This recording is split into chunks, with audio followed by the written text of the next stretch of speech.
Saya izin memulai presentasi ini ya teman-teman, meski dengan keadaan audiens yang seadanya. Assalamualaikum warahmatullahi wabarakatuh. Waalaikumsalam warahmatullahi wabarakatuh. Alhamdulillahirrabbilalamin wa bihi nasta'in ala umuri dunya waddin. Assalatu wassalamu ala asrofil anbiya'i wal mursalin wa ala alihi bihi amma. Marilah kita panjatkan puja dan puji syukur kehadirat Allah Subhanahu wa Ta'ala yang telah memberi kita nikmat, rahmat, serta hidayahnya kepada kita semua sehingga kita masih bisa dapat berkumpul atau bertemu dalam pertemuan online pada malam hari ini. Salawat serta salam semoga tetap tercurahkan kepada baginda besar kita Nabi besar Muhammad SAW yang telah membawa kita dari zamannya kebodohan sampai zamannya sekarang yang sudah serba canggih dan teknologi seperti sekarang ini. Baiklah, kami dari kelompok 6 akan mempresentasikan hasil diskusi kami tentang sistem operasi terdistribusi. Namun sebelum itu, alangkah baiknya saya memperkenalkan anggota dari kelompok kami. Yang pertama ada Dwi Agus Haryanto, yang kedua ada Khairunisa, saya sendiri sebagai moderator, dan kemudian ada Luki Anggit Paradita, dan yang terakhir ada Emrio Maulana Fajri. Baiklah, langsung saja kita ke materinya. Silakan Mas.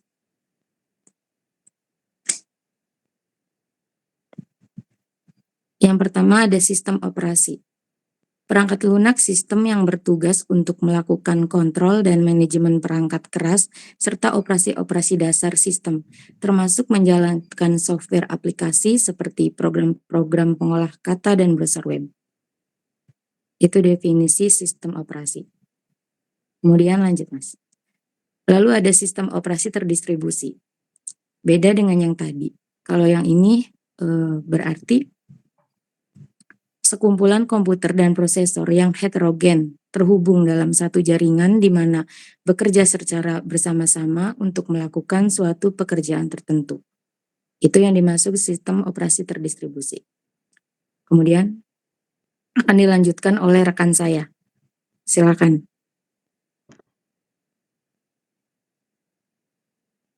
Tujuan sistem untuk memberikan lebih terutama dalam file system, waktu pengelolaan, keamanan, akses ke seluruh resource di prosesor, memori, penyimpanan, dan perangkat keras atau hardware. Itu meliputi tujuannya seperti berikut. Sistem operasi jaringan (TS) sistem operasi terdistribusi. Sistem operasi jaringan meliputi tiap komputer memiliki sistem operasinya masing-masing. Sistem operasi tiap komputer dapat berbeda-beda. Setiap komputer memiliki file sendiri untuk menyimpan data. Kalau sistem operasi terdistribusi berjalan di beberapa komputer, sistem operasi pada setiap komputernya sama. Setiap komputer dapat saling sharing data. Manfaatnya sistem operasi terdistribusi yaitu 1. Cari short. Walaupun perangkat sekarang sudah memiliki kemampuan yang cepat dalam proses komputasi atau dalam mengakses data, tetapi pengguna masih saja menggunakan jalan dengan cepat. Apabila hardware terbatas, kecepatan yang diinginkan user dapat diatasi dengan sistem DOS. 2. Manfaat komputasi.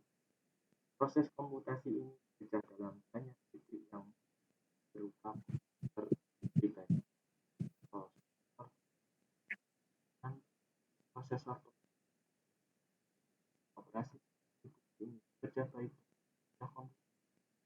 dan baik pula dalam model kembali komputasi dari cluster ditambah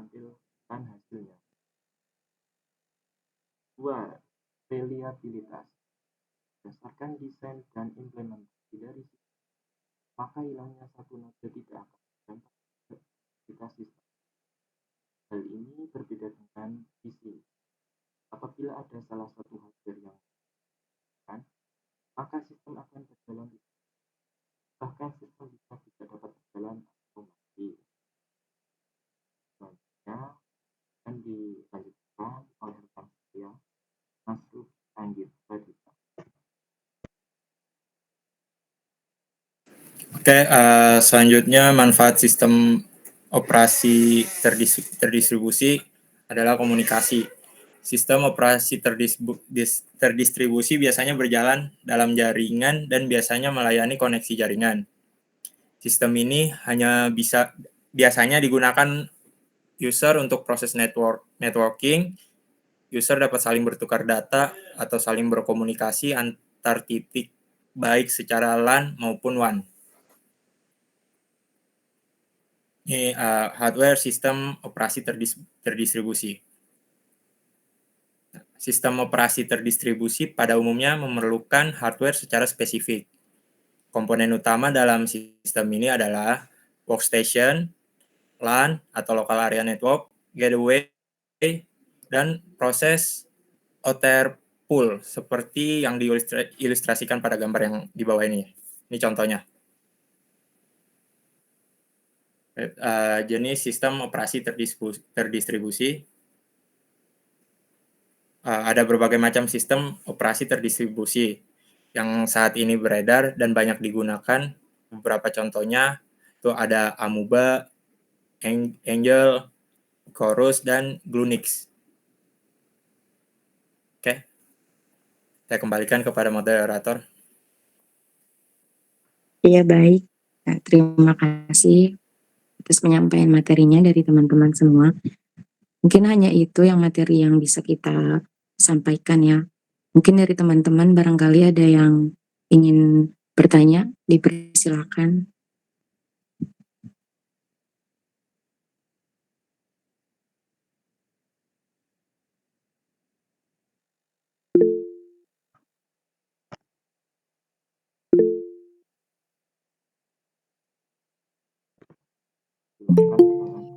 Izin bertanya, untuk dari segi keamanan dan transfer data, manakah yang lebih efisien atau lebih unggul antara sistem operasi jaringan sama sistem operasi terdistribusi? Mungkin itu saja. Baik, bisa diulangi Mas Adi ya tadi. Dari segi keamanan. Mana yang Dari lebih segi unggul dalam segi keamanan dan juga dari segi transfer datanya antara sistem operasi jaringan dengan sistem operasi terdistribusi? Ya, baik. Kami simpan dulu ya. Terima kasih pertanyaannya.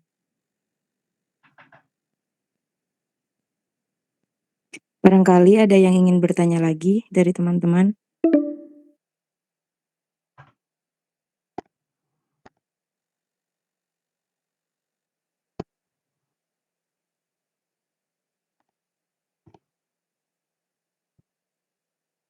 Izin bertanya. Iya, silakan Mas. Assalamualaikum warahmatullahi wabarakatuh. Saya Dini Rahmatullah dari kelompok 1.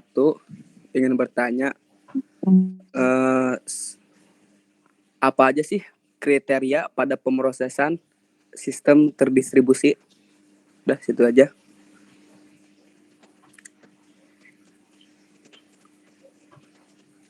Maaf, saya ulangi ya Mas. Kriteria dari sistem terdistribusi. Iya, itu aja. Ya, baik, terima kasih.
Apakah ada yang ingin bertanya lagi dari teman-teman?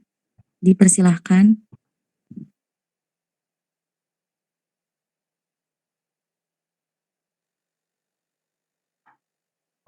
Yang baru Mas, ada pertanyaan? Izin bertanya, ini udah berapa lama? Silahkan.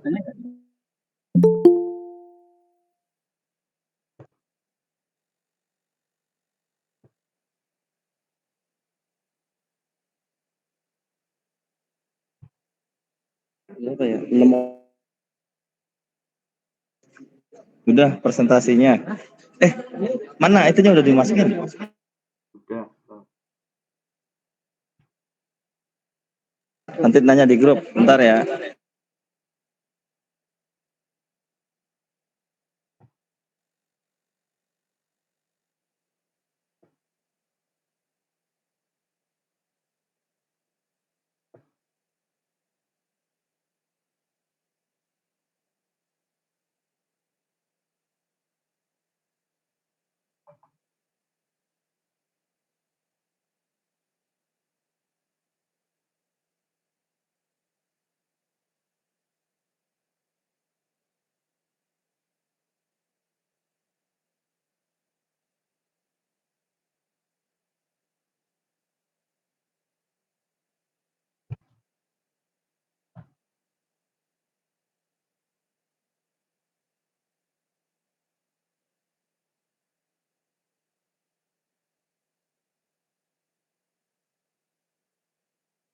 Assalamualaikum, izin bertanya, apakah masih bisa? Masih bisa. Oke. Nama saya Anita Novianti dari kelompok 10. Apa yang dimaksud kernel dalam sistem operasi? Mohon penjelasannya, terima kasih. Mbak bisa diulangi? Apa yang dimaksud kernel dalam sistem operasi?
Baik, saya akan menjawab pertanyaan dari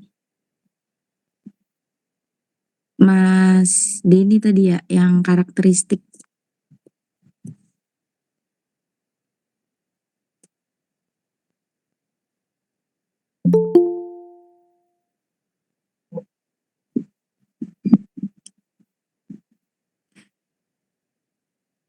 Apakah Mas Denny ada?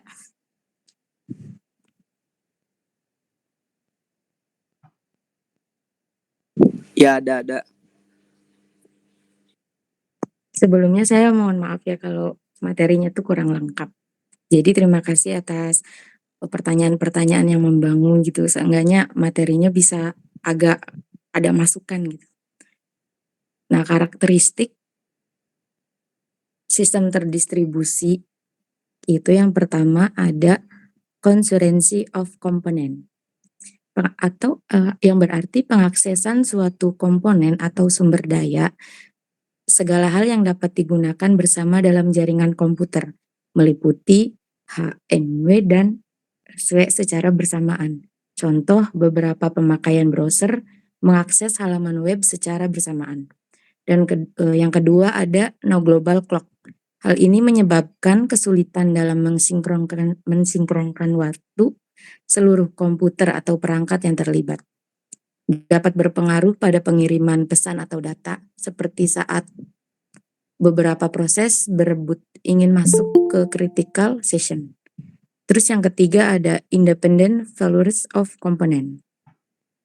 Setiap komponen atau perangkat dapat mengalami kegagalan, namun komponen atau perangkat lain tetap berjalan dengan baik.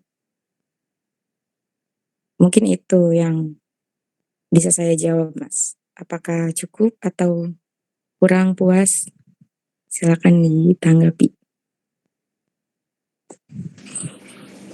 Cukup, terima kasih jawabannya. Iya, sama-sama.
Saya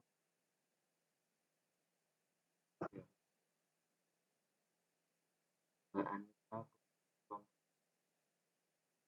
Betul. apa yang dimaksud berikut pertanyaannya? Betul sekali. Kernel adalah yang bagian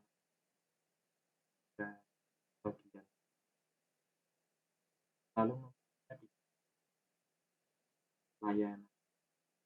Kernel ini MS dan juga jadi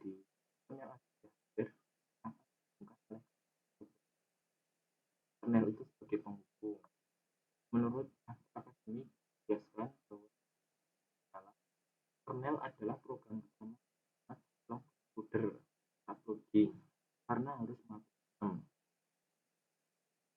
Infopedia juga menjelaskan bahwa setiap sistem operasi sudah pasti memiliki kernel.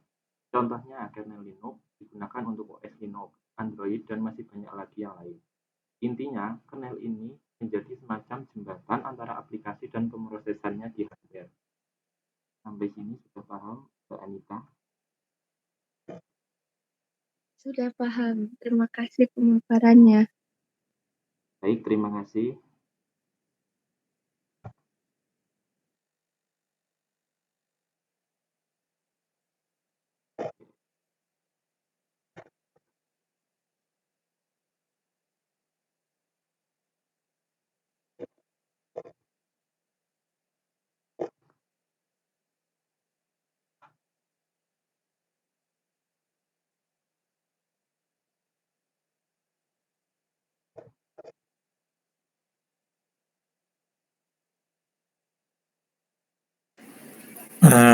Oke, saya izin menjawab dari pertanyaannya Kang Adi.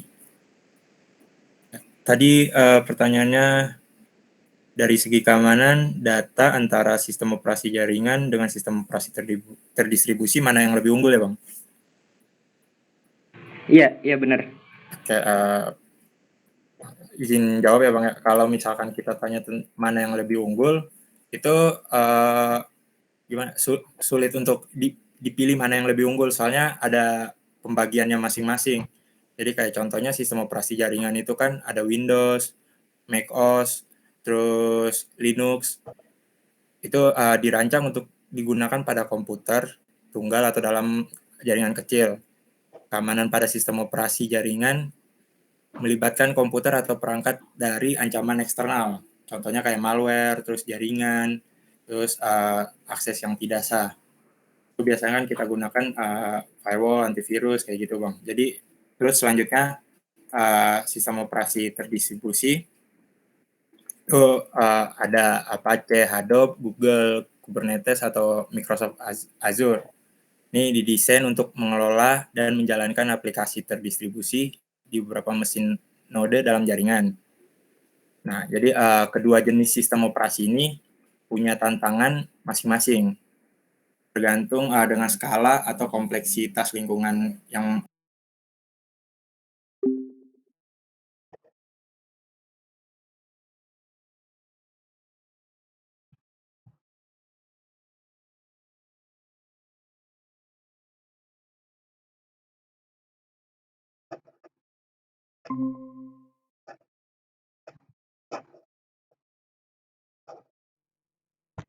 Maaf ada kendala ini waktunya habis.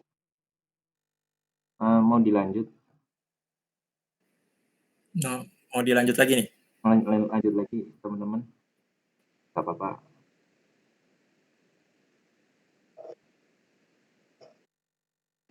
Gimana, Bang? Jadi mau nambahin dikit lagi itu jawabannya yang tadi dari Mas Adi.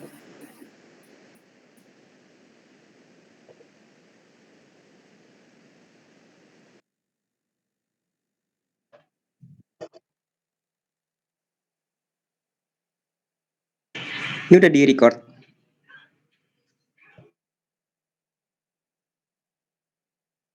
Udah Pak, udah di-record.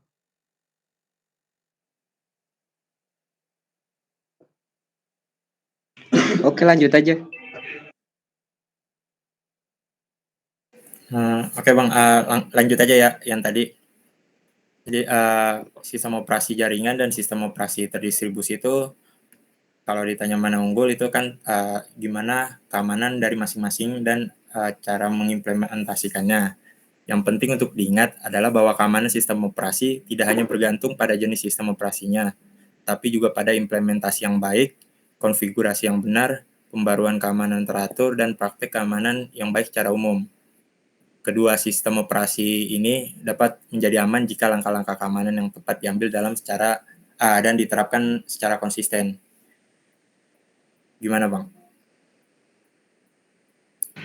Oke, udah cukup. Oke, Bang. Thank you Bang. Ya.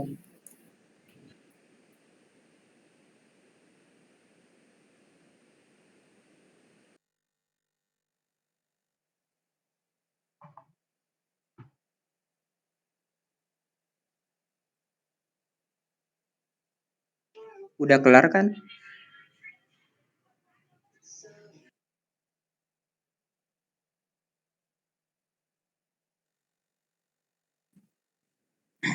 Sisa waktu 1 menit lagi ya. Mungkin saya akan menjawab dari pertanyaan dari kelompok 8. Pertanyaannya, apa contoh dari sistem operasi jaringan dan sistem operasi terdistribusi? Kalau dilihat dari PPT itu ada ya, Mas Dava, yang contoh dari sistem terdistribusi itu ada Amuba, Angel, Chorus, atau Glunik. Kemudian contoh dari operasi sistem jaringan itu yang paling banyak digunakan, yang terutama yang pertama ada Windows. Pasti tidak asing lagi kan dengan Windows. Kemudian ada Unix. Unix adalah sistem operasi yang berbasis teks. Kemudian ada Linux. Ada IBM, Mac, FreeBSD, Solaris, dan lain-lain.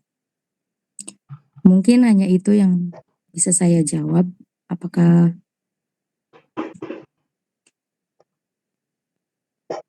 sudah cukup, Mas Dava? Sudah cukup, terima kasih. Oh ya, baik.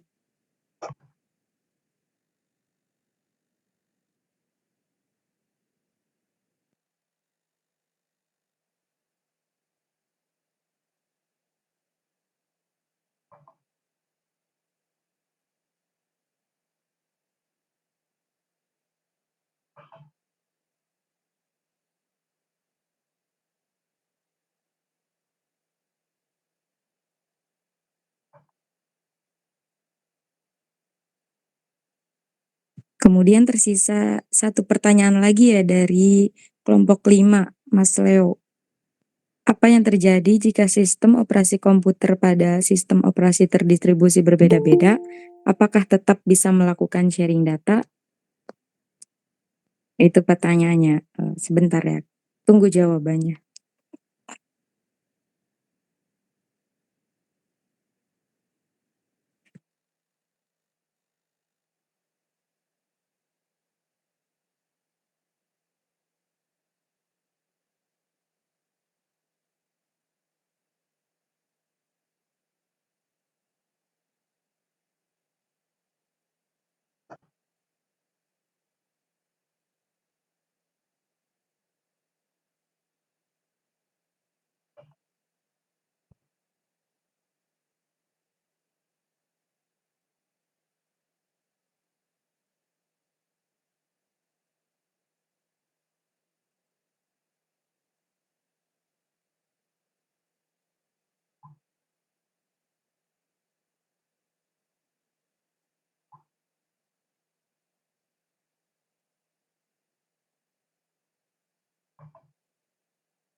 Izin menjawab pertanyaan dari Mas Leonardo.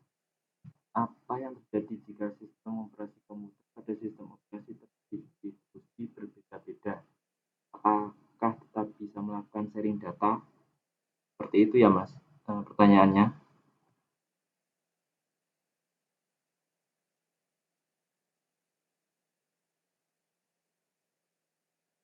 Mas Leonardo.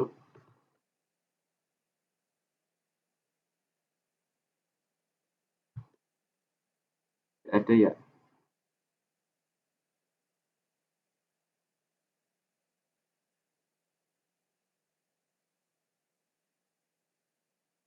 Saya jawab di mana ini?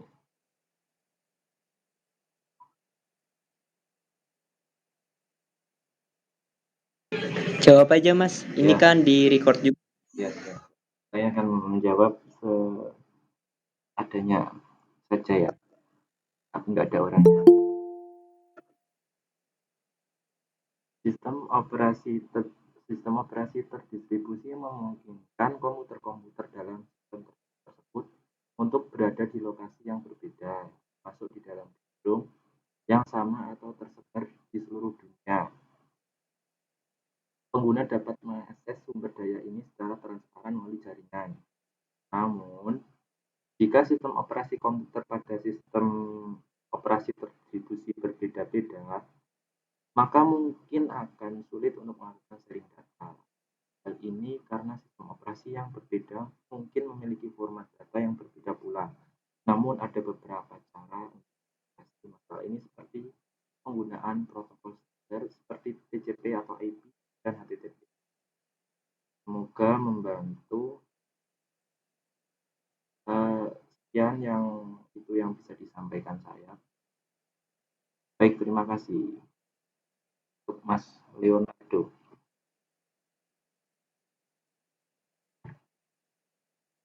Warahmatullahi wabarakatuh.